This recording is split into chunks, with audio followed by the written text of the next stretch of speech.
আজ শনিবার ৩ আগস্ট সারা দেশে বিক্ষোভ করবে বৈষম্য বিরোধী ছাত্র আন্দোলন। একই সঙ্গে রোববার থেকে সর্বাত্মক অসহযোগ কর্মসূচি ঘোষণা দিয়েছে তারা।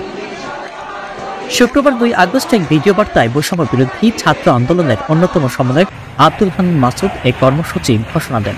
তিনি বলেন, সারা দেশের ছাত্র নাগরিকদের শান্তিপূর্ণ আন্দোলনে হামলা করে খুনের প্রতিবাদ ৯ দফা দাবিতে শনিবার ৩ আগস্ট সারা দেশে বিক্ষোভ মিছিল ও রোববার থেকে সর্বাত্মক অসহযোগ আন্দোলনের ডাক দেওয়া হল।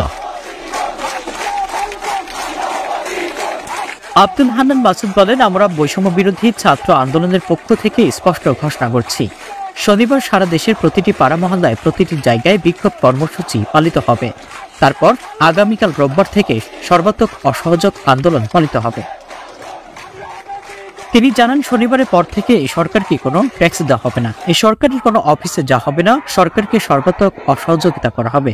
এই সময় তিনি গ্যাস বিদ্যুৎ বিল না দেওয়ারও আহ্বান জানান।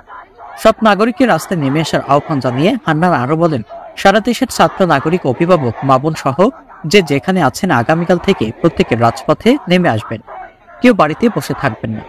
এটা আপনাদের দায়বদ্ধতা, প্রতিটি শহীদের প্রতি আপনাদের এই দায়বদ্ধতা রয়েছে। প্রয়োজনে আপনি আপনার ভবনের নিচে এসে অবস্থান করবেন, তবুও রাস্তায় থাকার উদ্যুক্ত আহ্বান রইল। এদিকে আইন শৃঙ্খলা বাহিনীর সদস্যের প্রতি আহ্বান জানিয়ে তিনি আরো বলেন, আপনারা জনগণের পাশে এসে দাঁড়ান, আপনারা আর গুলি ছুড়বেন না।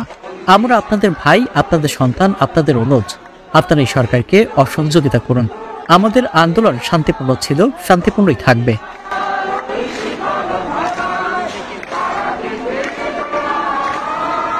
প্রসঙ্গত, শুক্রবার ২ আগস্ট জুমার নামাজের পর সারা দেশে বৈষম্য বিরোধী ছাত্র আন্দোলনের গণমিছিল কর্মসূচি ছিল। দেশের বিভিন্ন এলাকায় এই মিছিলকে ঘিরে সংঘর্ষের খবরও পাওয়া যায়। এসব সংঘর্ষে পুলিশ সদস্য সহ ২ জন নিহত হওয়ার খবর পাওয়া গেছে।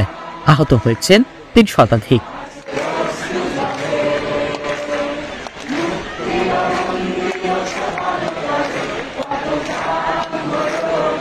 দেশ দেশান্তর 24, ইব্রাহিম।